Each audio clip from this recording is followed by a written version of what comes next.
AG ನ್ಯೂಸ್ಗೆ ಸ್ವಾಗತ. ಜಮೀರಿಗೆ Lokayukta notice ಬಂದದ್ದು ನನಗೆ ಗೊತ್ತಿಲ್ಲ. ನೋಟಿಸ್ ಕೊಡೋದು ರೂಟೀನ್. ಇಡಿಯವರು ಎಸಿಬಿಗೆ ವರ್ಗಾವಣೆ ಮಾಡಿದ್ದಾರೆ. ಕೇಸ್ ಅಲ್ಲಿಂದ ಲೋಕಾಯುಕ್ತಗೆ ಕೇಸ್ ಬಂದಿದೆ. ನೋಟಿಸ್ ಬಂದ ಮೇಲೆ ಹೋಗಲೇಬೇಕು. ನಾನು ದೇವೇಗೌಡ ಕುಟುಂಬ ಖರೀದಿ ಮಾಡ್ತೀನಿ ಅಂತ ಹೇಳಿಲ್ಲ. ಕುಮಾರಸ್ವಾಮಿ ಅವರು ಮುಸ್ಲಿಂ ನನಗೆ ಬೇಕಾಗಿಲ್ಲ ಅಂತ ಹೇಳಿದ್ರು. ಈ ಹಿನ್ನೆಲೆ ನಾನು ಹೇಳಿಕೆ ಕೊಟ್ಟಿದ್ದು, ಮುಸ್ಲಿಂ ಓಟ್ ಬೇಡ ಅಂತ ದುಡ್ಡು ಕೊಟ್ಟು ಖರೀದಿ ಮಾಡ್ತಾ ಇದ್ದೀರಿ ಅಲ್ವಾ, ಎಷ್ಟು ಸರಿ ಅಂತ ಕೇಳಿದ್ದೆ. ಮುಸ್ಲಿಂ ಪಂಚರ್ ಹಾಕುವವರು, ವೆಡ್ಡಿಂಗ್ ಮಾಡುವವರು ಅಂತ ಹೇಳಿದ್ದಾರೆ. ಕುಮಾರಸ್ವಾಮಿ ಯಾವಾಗ ಸತ್ಯ ಹೇಳಿದ್ದಾರೆ? ಯೂಟರ್ನ್ ಕುಮಾರಸ್ವಾಮಿ ಅಂತ ಅವರ ಹೆಸರಿದೆ. ಯಾವಾಗ ಬೇಕಾದ್ರೂ ಹೇಗ್ ಬೇಕಾದ್ರೂ ಟರ್ನ್ ಮಾಡ್ತಾರೆ. ಅವರು ವೈಯಕ್ತಿಕವಾಗಿ ಕುಮಾರಸ್ವಾಮಿಗೆ ಹೇಳಿರುವುದು, ಒಕ್ಕಲಿಗರ ಬಗ್ಗೆ ನನಗೆ ಗೌರವ ಇದೆ. ಒಕ್ಕಲಿಗರಿಗೆ ಯಾವ ಹೇಳಿಕೆ ಕೊಟ್ಟಿಲ್ಲ. ನಾನು ಜನತಾದಳಕ್ಕೆ ಬರಲು ಕಾರಣ ಆದಿಚುಂಚನಗಿರಿ ಸ್ವಾಮೀಜಿ. ನಾನು ಮಠದ ಹುಡುಗ. ಆದಿಚುಂಚನಗಿರಿ ಮಠದಲ್ಲಿ ಬೆಳೆದಿದ್ದು. ನಾನು ಬೇಕಿದ್ರೆ ಸ್ವಾಮೀಜಿ ಬಳಿ ಕೇಳಲು ಹೇಳಿ. ಪ್ರತಿ ಶನಿವಾರ ನಾನು ಬೆಳಗ್ಗೆಯಿಂದ ಸಂಜೆ ತನಕ ಮಠದಲ್ಲಿ ಇರ್ತೀನಿ. ನಾನು ಸ್ವಾಮೀಜಿ ಮಡಿಲಲ್ಲಿ ಬೆಳೆದವ. ಕುಮಾರಸ್ವಾಮಿ ಅವರಲ್ಲಿ ಕೇಳಿ ಎಂದು ಸಚಿವ ಜಮೀರ್ ಅಹಮದ್ ಅವರು ಮಂಗಳೂರಲ್ಲಿ ಪ್ರತಿಕ್ರಿಯೆ ಕೊಟ್ಟಿದ್ದಾರೆ. ನೋಟಿಸ್ ಬಂದಿರೋದು ನಿಮ್ಮ ಮಾಧ್ಯಮದವ್ರು ಹೇಳ್ತಾ ಇರೋದು. ನೋಟಿಸ್ ಬಂದಿರೋದು ಗೊತ್ತಿಲ್ಲ. ಲೋಕಾಯುಕ್ತದಲ್ಲಿ ಇದೇ ಕೇಸ್ ನಂದು. ನೋಟಿಸ್ ಬಂದಿರೋದು ನನಗೆ ಗೊತ್ತಿಲ್ಲ. ನೀವು ಹೇಳ್ತಾ ಇದ್ದೀರಾ? ನನಗೆ ಗೊತ್ತಿಲ್ಲ. ನಾನು ಕೇಳಿದ್ದೀನಿ. ಕೊಡಲೇಬೇಕು ನೋಟಿಸ್, ಅಟೆಂಡ್ ಆಗಲೇಬೇಕು. ಅದು ನೋಟಿಸ್ ರೋಟೀನ್. ಅದು ನೋಟಿಸ್ ಕೊಡೋದು ರೋಟೀನ್. ಅದು ಆ್ಯಕ್ಚುಲ್ ಇ ಡಿ ಅವರು ACPಗೆ ಫಾರ್ವರ್ಡ್ ಮಾಡಿದ್ರು ಕೇಸ್. ACP ರದ್ದಾದಮೇಲೆ ಈಗ ಲೋಕಾಯುಕ್ತಕ್ಕೆ ಬಂದಿದೆ. ಇನ್ಕಮಿಂದ ಆದಾಯ ಜಾಸ್ತಿ ಅಂತ ಹೇಳ್ಬಿಟ್ಟು ಅದು ನಡೀತಾ ಇದೆ. ಲೋಕಾಯುಕ್ತದ ನಡೀತಾ. ನೋಟಿಸ್ ಬಂದಿರೋದು ಗೊತ್ತಿಲ್ಲ ನನಗೆ. ನೋಟಿಸ್ ಬಂದರೆ ಹೋಗಲೇಬೇಕಿಲ್ಲ ನಾವು.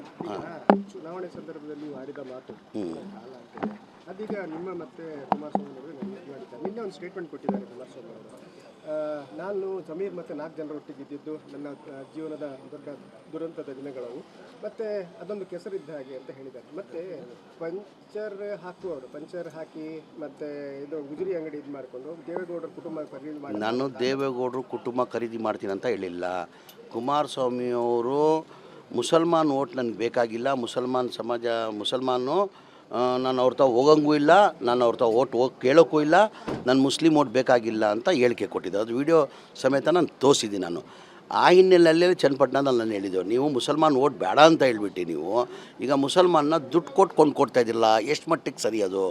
ಏನು ತಿಳ್ಕೊಂಡಿದ್ದೀರಾ ಮುಸಲ್ಮಾನ್? ನೆನ್ನೆ ಅವ್ರು ಹೇಳಿದ್ದಾರೆ, ಮುಸಲ್ಮಾನ್ ಪಂಚರ್ ಹಾಕೋರು, ವೆಲ್ಡಿಂಗ್ ಮಾಡೋರು ಅಂತ ಇಲ್ಲಿ ಲಘುವಾಗಿ ಮಾತಾಡಿದ್ದಾರೆ ಮುಸಲ್ಮಾನ್ ಸಮಾಜ ಬಗ್ಗೆ.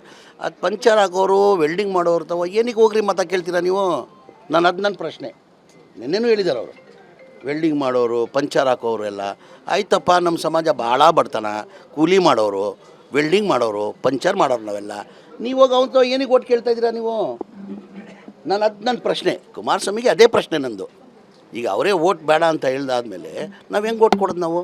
ಆಮೇಲೆ ನೆನ್ನೆನೂ ಹೇಳೋದಾಗತ್ತೇ ಇರಲಿಲ್ಲ ಅವರು ಕುಮಾರಸ್ವಾಮಿ ಅವ್ರನ್ನ. ನೆನ್ನೆನೂ ಹೇಳಿದ್ದಾರೆ ಅವರು, ಮುಸಲ್ಮಾನ್ ಸಮಾಜ ಪಂಚರ್ ಹಾಕೋರು, ವೆಲ್ಡಿಂಗ್ ಮಾಡೋರು. ಹೌದು ಸ್ವಾಮಿ, ನಾವು ಭಾಳ ಬಡತನ, ನಾವು ಪಂಚರ್ ಹಾಕೋರೆ, ವೆಲ್ಡಿಂಗ್ ಮಾಡೋರೆ, ಕೂಲಿ ಮಾಡೋರು. ಮತ್ತು ಏನು ಅಗತ್ಯ ಏನಿದೆ ನಿಮಗೆ?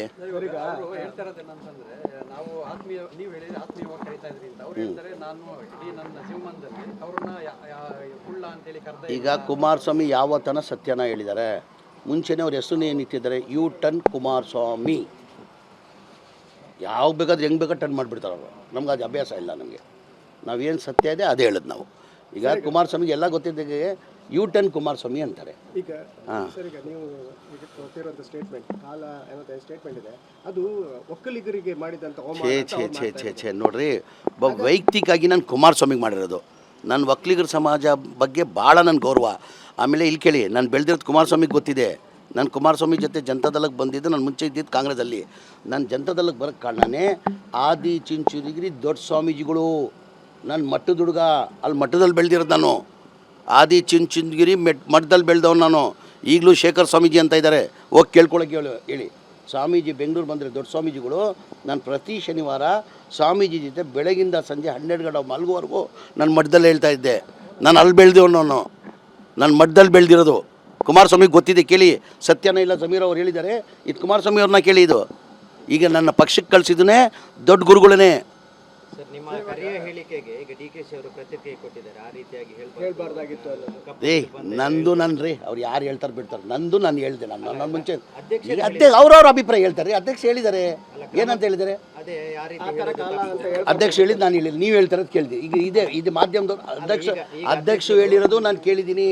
ಅಧ್ಯಕ್ಷ ಏನಂದ್ರು, ಅವರಿಬ್ಬರು ಸ್ನೇಹಿತರು, ಅವ್ರು ಏನು ಹೇಳ್ತಾರೆ ಗೊತ್ತಿಲ್ಲ. ಆ ಹೇಳಿಕೆ ನೋಡಿದ್ದೀನಿ, ಇದು ಹೇಳಿಕೆ ನಾನು ನೋಡಿಲ್ಲ. ಇವತ್ತು ಕೊಟ್ಟಿರೋ ನನಗೆ ಗೊತ್ತಿಲ್ಲ. ಇವತ್ತು ನೋಡಿ ಹೇಳ್ತೀನಿ ನಾನು. ನೋಡಿ ಯೋಗೇಶ್ವರ್ ಅವರು ಇಲ್ಲ ಯೋಗೇಶ್ ಅವರು ಹೇಳಿದ್ದು ಮಾಧ್ಯಮದಲ್ಲಿ ಏನಂತ ಹೇಳಿದ್ರು, ಯೋಗೇಶ್ ಅವರು ಜಮೀರ್ ಅವ್ರು ಬಂದಿದ್ದು ಅನುಕೂಲ ಆಯಿತು, ಹೇಳಿಕೆಯಿಂದ ಎಲ್ಲವೂ ನಷ್ಟನೂ ಆಗಿರ್ಬೋದು ಅಂತ ಹೇಳಿದ್ದಾರೆ. ಪ್ಲಸ್ ಆಗಿದೆ. ಫಸ್ಟ್ ಪ್ಲಸ್ಸೇ ಅಂತ ಹೇಳಿದ್ದು. ಜಮೀರ್ ಅವ್ರು ಬಂದಾದಮೇಲೆ ನಮ್ಗೆ ಇಲ್ಲಿ ಪ್ಲಸ್ ಆಗಿದೆ. ಸ್ವಲ್ಪ ಇದು ಹೇಳಿಕೆಯಿಂದ ಇದ್ದಾಗಿದೆ. ನಾನು ಹೇಳ್ತಾ ಇದ್ದೀನಿ, ಬರ್ದಿಕ್ಕೊಳ್ಳಿ, ಇವತ್ತು ಏನೇನು ಆಗಲ್ಲ. ಚನ್ನಪಟ್ಟಣದಲ್ಲಿ 3 ದಿನ ನಾನು ಪ್ರಚಾರ ಮಾಡಿದ್ದೀನಿ. ಯೋಗೇಶ್ ಅವರು 18,000 ರಿಂದ 20,000 ಅಂತರದಲ್ಲಿ ಯೋಗೇಶ್ ಅವರು ಗೆಲ್ತಾರೆ. ಬರ್ದಿಕ್ಕೊಳ್ಳಿದ್ದು. ಕನ್ನಡಿಗರ ಮೆಚ್ಚಿನ ನಿಮ್ಮ AJ 24/7 ನ್ಯೂಸ್ ಕನ್ನಡ ವಾಹಿನಿ ಇದೀಗ ಟಿವಿಯಲ್ಲಿ ಲಭ್ಯ. ಒಂದು ವೇಳೆ ನೋಟಿಸ್ ಕೊಟ್ಟಿದ್ರೆ ವಾಪಸ್ ತಗೋತೀವಿ. ಇವತ್ತು ವಕ್ಫ್ ಪ್ರಾಪರ್ಟಿ ಅಂತೇಳಿ ಬರ್ತದೆ ಅಂತ ಹೇಳಿದ್ರೆ ರೈತರ ಬೀದಿಗೆ ಬಂದು ಏನ್ ಮಾಡ್ಬೇಕಾಗತ್ತೆ? ಯಾರು ವೋಟ್ ಹಾಕಲಿಲ್ಲ ಅಂದ್ರೆ ಗ್ಯಾರಂಟಿನೆಲ್ಲ ಸ್ಟಾಪ್ ಮಾಡ್ಬಿಡ್ತೀವಿ.